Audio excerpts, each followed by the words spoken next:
So I was up pretty early this morning and this amazing sunrise showed its head, and it got me thinking about kind of the state of the world right now. And it's June 23rd, 2020. We're just kind of coming out of this first wave on the pandemic. There's a massive movement to end racism globally, and it generally feels kind of like the world is burning. And I think if you're watching this right now and you're kind of in the middle of it, I think you'll probably agree with me. There's a lot of unrest in the world. There's a lot of people that feel stressed. The unemployment rate in Alberta right now is 25%. So there's a lot of insecurity in people. Everybody's kind of running massive debts because of this pandemic, and we've all been told to social distance and cover our mouths up, so we can't even really lip read. We can't lip read anymore. We can't even see our faces. We can't see our expressions. It's a very strange time in my life anyways.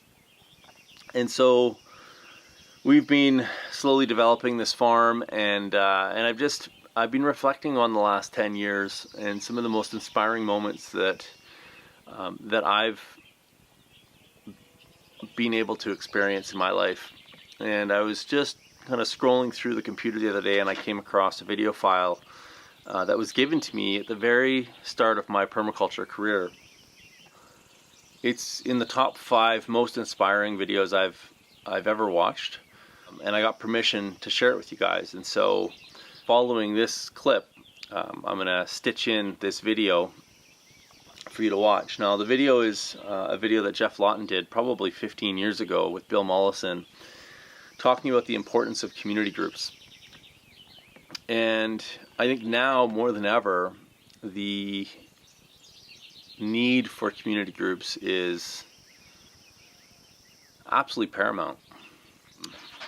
After watching this video, Michelle and I started the Calgary Permaculture Community Group with some friends, and now there's far more competent people running that group than when I was on the board, and the group has grown. And hey bud, this is Finn. He's my buddy. He keeps our kids safe and keeps us awake at night when he's barking at everybody. Anyways, the community group is absolutely crucial right now because we need to connect with people. We need the opposite of social distancing.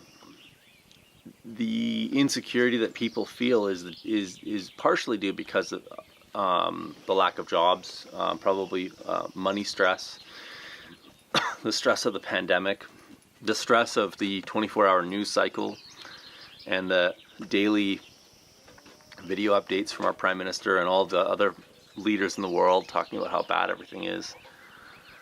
Our lack of skills and ability to take care of ourselves, and that's largely due to the way that the economy has formed with this kind of hyper specialization that all started back with Henry Ford as he kind of took the division of labor to all new levels. And so in order to reskill and to deal with some of that insecurity, we need to form community groups. Another thing that I've been thinking a lot about is I just read an article yesterday that had the pandemic gone on a few more weeks, the UK would have been completely insolvent. And I'm sure that you could replace the UK with Canada, the US, any country. Our financial systems are so fragile. And in the same way that a monoculture of canola or wheat or barley or name any crop is a fragile system because it's so dependent on inputs, so dependent on a very tight band of weather conditions, our financial system is a monoculture as well.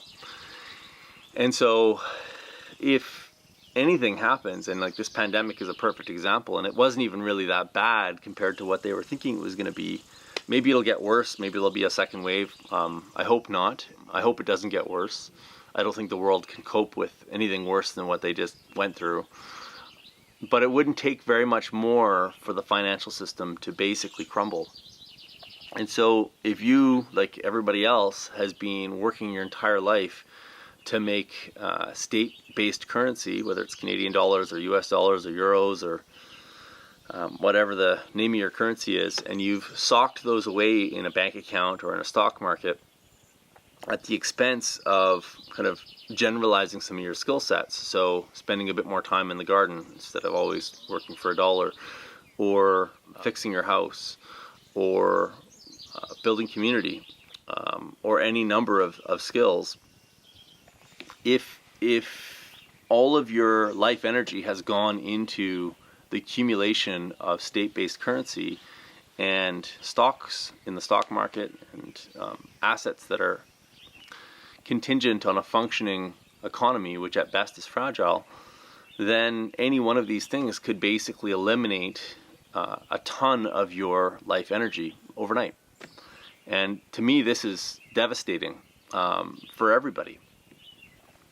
And so, you know, we teach these permaculture courses and we help consult with folks, and that's great. And, you know, in my 10 years, I think I've taught close to 1,000 students now. But there's not enough of me. There's not enough of the teachers that we bring into our courses.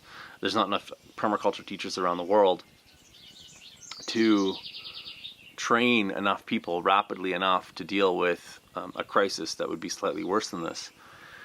The only way to reduce the marginal cost of education and training and reskilling the world is through the creation of these community groups. And that's why I think the Calgary Permaculture Community Group is so important. And if you're in Alberta, or in southern Alberta I should say, because there's also an Edmonton Permaculture Group as well, and there's even a permaculture based group in Red Deer called Rethink Red Deer. If you're in any of these regions, you should absolutely become part of that group and support it. Get a membership, start going out to their events, meeting people in your community that have similar ethics and goals in life, and start putting some of your life energy towards diversifying your skill set, because that's where anti-fragility and resilience comes from. We gain that by building our people skills. So anyhow, I'm gonna stitch in this video from Geoff Lawton right behind this video. I encourage you to stay till the end and watch it. It's a fantastic video. It's very inspiring. And I'll leave a link to Geoff's website in the show notes below. I'll also leave a link to our website in the show notes below, as well as the Calgary Permaculture Group, Rethink Red Deer, and the Edmonton Permaculture Group, so that you can go check those out if you find yourself in any of those regions. If you are in a different region and you have a permaculture group, leave it in the comment section below. Leave a URL to it so people can find it and people can use this video as a connection piece. I'd love to hear from you if you are working on a community initiative to try and build permaculture in your region. Anyhow, hopefully you found that inspiring and informative. I think I'm going to continue to make some videos on this stuff because I think it's absolutely crucial for us to start organizing locally. It's absolutely essential, and I think you'll agree with me after you watch this video. Thanks so much, guys. We'll see you in the next video. Okay. All right. Well, I'm here to tell you the story of Permaculture Noosa and how it came about. I think it was sometime in about 1991, 1992, it might have been, that I kind of woke up one morning a bit disillusioned. And I felt that the world wasn't going to become permaculturized by the early 1990s, because it was already that date. In fact, there wasn't even a permaculture group in our local shire. And in fact, there wasn't a permaculture group anymore on the Sunshine Coast. And at one time, when I first started getting involved in permaculture, was back in 1980, I was a member of Permaculture Nambour, which was the largest group in the world. I had 150 members. But after that, Crystal Waters was created, and then it sort of extracted a lot of the membership, and it sort of dissipated. It actually became a magazine, and that magazine got bought by the Western Australian Permaculture Group, and which sort of disbanded the whole operation. So that was a lesson, I thought. So I thought about this, and I thought, well, what do I do? And I went through my notes.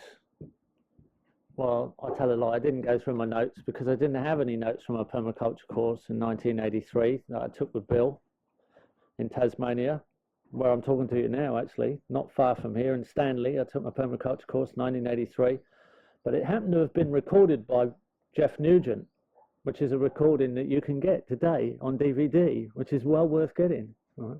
A little plug for Geoff. And I listened to it again, and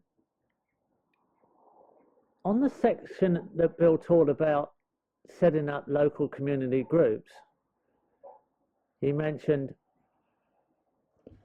well, if you haven't got a local community group in your area, somebody's got to get off their ass and do it. And I thought, oh no, he's probably talking about me. Because nobody seems to be doing it. And if I don't do it, it might not happen.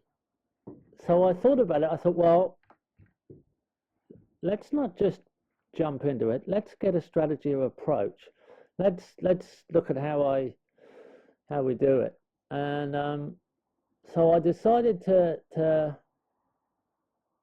think about the strategy, because I think we have to be strategists as well as designers. And subtle strategies are really good. So I decided that we needed a permaculture group, and we needed to call it the name of the Shire, and the Shire there is Noosa, because we had to feel like we belong to the Shire, and the local government, which is the Noosa Shire Council, owned us, and we own them, as we should own our local government, or our local voted in government. And I also decided that when we set a group up, we should not let the newsletter eat the group. We should just have a newsletter that's a gossip letter. We shouldn't sell advertising. We shouldn't make money out of the newsletter. It should just talk about what the group does, what the local community is about in regard to permaculture. And originally it was just printed on a photocopier. Today it's, I suppose, it's printed out from a computer program, and it's a lot easier to do. Originally it was an A3 folded around an A4, photocopied out. And we should meet every week, and we chose the third Thursday of the, we should meet once a month, and it should be the same week of the month. The third Thursday of the month was the day we chose, and it's still, I think, the third Thursday of the month. We should let the group demonstrate its own evolutions of the way it wanted to evolve, in what form. We should demonstrate permaculture, win, lose or draw on the ground. So mistakes should be shared as well as successes. We should support the demonstration and installation or establishment of permaculture gardens on small properties, large properties, streetscapes, industrial zones. Anywhere that we thought permaculture was appropriate to be demonstrated, we should support it. We should, where possible, open up access for people to see permaculture on the ground, and wherever it's used as a design system. We should keep education central to the group in all its forms, from the smallest introductory workshops to the Permaculture Design Certificate course, taught in blocks and taught part-time. The great thing about a part-time course is that everybody's a local, so you're training up your local troops. And we should allow specialty workshops once they were needed, once they were asked for from the membership, like cooking workshops or particular styles of earthworks workshops or different types of specialty workshops within the subject. And that's where we kicked off. We put an advert in the local paper. The first meeting was at the surf club, the Nippers Surf Club in Hastings Street. I think 7 people turned up. I funded it. It was an illegal group of friends meeting. It wasn't really a group. We had no insurance. We just, I paid for the hall, and I paid for the tea and bickies, and I asked for a donation. I think I got enough money to cover the tea and bickies. The next meeting, the next month, I put an advert in the paper. I got a free advert on the radio, and we met at the CWA hall in Taunton. That went on for 2 or 3 months. I actually got a job overseas teaching permaculture at that time, and I had to leave the group in the hands of Alan Atkinson, who by this time we were producing a small newsletter. By the time I came back with stories from overseas, I had a few regular members, and I had 4 brave people, or 3 other brave people that were prepared to form a committee: the president, vice president, secretary, and treasurer. The secretary's got most work to do, but there wasn't much to do in the early days. The treasurer had most responsibility, but again, there wasn't a lot of expenses. We had a small membership, and that was enough for us to register with the Department of Consumer Affairs, I think. Yeah.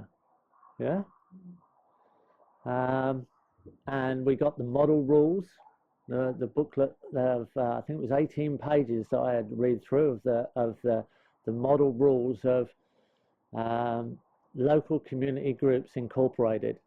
We got a free checkbook from the bank, and we switched. And at that time, the butter factory in Karoi had a group formed to save the butter factory from demolition. And we became part of that active group, and we were promised an office in the butter factory for our action. And the butter factory was themed on arts and environmental education. We were the only environmental part of the action, I think. And that's where we started. From there, the meetings grew, and the meetings grew. We ended up with themes in the meeting. We had always had a guest speaker on a subject. We had plant of the month. We had hands-on, the action of the month. We quickly developed a system called PET Day, Permaculture Energy Transfer, where people meet together and do a job on someone's property, and that is always held the weekend after the third Thursday of the monthly meeting, and that is advertised in the newsletter that's given out at the monthly meeting. And the job that's going to be done that next week at somebody's property is described, and the tools that people can bring along are described to help out with that job. And people are asked to bring along a shared meal. I always thought it was a great way of fishing for partners, actually, because I found that of a couple, one would come to a meeting, but the other wouldn't, because they thought the meeting was full of plant experts or alternative experts or some, but they would come to a pet day and do a bit of digging or a bit of mulching or a bit of wheelbarrowing or something, and then they'd find other people that they weren't all plant experts. There was all sorts of people there, and that way we built a diversity of people in our group. And we also got, instead of one side of a married couple, we got both. And in fact, we got whole families turning up, children and all, dogs and all, everybody. So pet days still go on today. We also had a request from the members, a lot of the women, saying we're growing all these subtropical crops, but we don't know how to cook them. And there started to be quite a few different nationalities in the group. Thailand ladies, Filipino ladies, Tongan, Samoan, New Guinea, Japanese. And there was a decision made that we together make a recipe book for the crops that we grow when they are ripe, relevant to the recipes that we can produce for the Sunshine Coast. Well, I think 12 editions later, we're still producing different recipes, which is a great success. That led on to cooking workshops, where we actually cook food that's picked from a garden at a cooking workshop on a property. Evolutions also happened after I moved away from the area for the half-hour market, which I love. I love the half-hour market. That was a great. The meeting starts half an hour early. Well, the meeting starts, I think, at 7:30. The market starts at 7, and you've got half an hour to get all your trading done. We've got a free table where anybody wants to give something away, they put it on that table and it gets given away, or it goes to one of the second-hand shops in town, St. Vinny's or the Red Cross or someone. Things are traded, all kinds of unusual things that we don't particularly want to mention are traded. And it's all over quite quickly, and maybe a little bit of bartering's done at the end of the meeting. So there are all these sort of evolutions that we've allowed to happen. And one of the things I do remember quite clearly was that we had, well, in the early days, we had 18 people turn up to a committee meeting. And I thought, you can't do this. 18 people, that's too many for a committee meeting. That's a meeting. And that was an indication of how popular we were. We had a competition almost for people to be on the committee. It was the opposite to most non-profit community groups. I think that's an indicator of success. We had more than one person wanting to be president. Sort of interesting reverse of the normal situation. We had more people turn up than could fit in the hall. And as the numbers grew, I was all confidence, and oh, it's great, you know, no problem, everything's going, they can't go wrong now. And then all of a sudden I realized, uh-oh, it's all in the manual. You only got to look in the manual if you find a big uh-oh come up. Because there it is, it says, and it works for every living system, and people are a living system. I think that people are a great analogy. If you're not sure about environments, relate it to community and people. It sort of gets more personal. Any system that's oversupplied with more energy than it can put to productive use goes into chaos, and that includes groups of people, especially if we're talking about groups of experts. But they can't make a decision, they can't get things done. They all become too much of a group of experts. And there we were. I actually arrived at the meeting late one night, driving up from northern New South Wales. Nobody saw me arrive, and I stood at the back of the butter factory because I couldn't get in. I was actually 2 or 3 people outside the door. And I thought, what are we going to do? There's 100 odd people in the room, and it's going to go crazy. And then we realized when we did an analysis of the members, people were driving from Brisbane, people were driving from Caloundra, people were driving from Gympie. I thought, well, what we do is we better breed another group. And just at that appropriate bit of synchronicity often happens.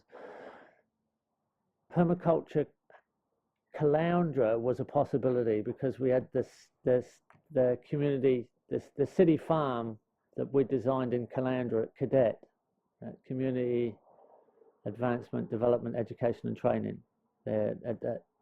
Right close, really close to the CBD, there was an opportunity to start another permaculture group. So a lot of our members who were down that way could form Permaculture Caloundra, and a lot of our supportive members, our strong core group could go and help them get started. And they wrote on the back of our newsletter for a while. And then Permaculture Gympie started just north of us.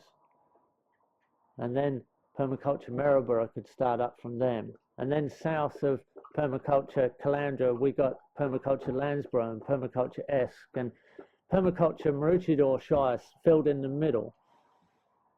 So, and they're all working on the same strategy. Call it the name of the local government. It doesn't matter where you are in the world. What's the name of the local people you vote in that say you can't have a compost toilet or you can't plant fruit trees in the street? They're the people you've got to change, because if you have 100+ people meeting every month and they're a very large mixture of community, in other words, they're a real diverse group, then a local politician will turn up and have a look at you, and you represent the community at large. You represent the voting bloc. You represent 2,000 people who can't come to that meeting, who think the same way. And that local politician's, he's facing political death if he doesn't understand why you are meeting. And you're meeting to share happy little accidents, the sad little failures about a design system called permaculture, which supplies human needs in a sustainable way for your community. And he needs to start making decisions in council that favour what you stand for. And that's true power from the people, from the floor up. You're telling the local government why you voted them in. And that's what you're about. And that's what we should all have the ability to do. And it works anywhere in the world, anywhere, in any system, because it is the people. There you go.